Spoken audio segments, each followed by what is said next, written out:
so the injuries mount, and the weight loss isn't happening.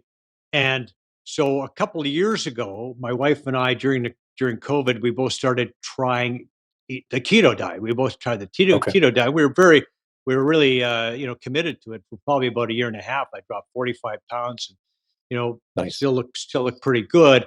Now, the kind of diet I'm on is more, I would call it a Cheeto. It's kind of like, Okay. Yeah. there's more carb. It is difficult. It is a difficult diet to follow, religiously, if you will, Mhm. because limiting that the carbs to that degree is the difficult process. Is that something you recommend, or is there something you would tweak in that?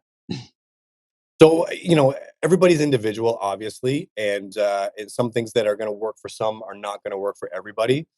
For me, I'm not a huge fan of completely eliminating a macronutrient, like eliminating carbs, which so many people try to do, just because it is so hard to maintain.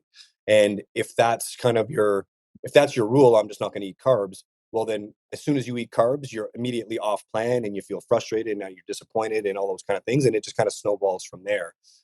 So what I like to do is really educate guys on how to incorporate all three macronutrients in the proper way and be able to adjust them as they go. So we go through phases certainly where we bring carbs way down, but we don't eliminate them completely.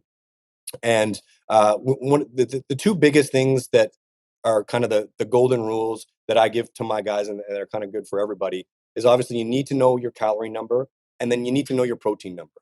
And if you hit those two, you're pretty much going to be on point. You can kind of play around with the carbs and fat a little bit as long as you're kind of staying underneath those calorie numbers that you've set.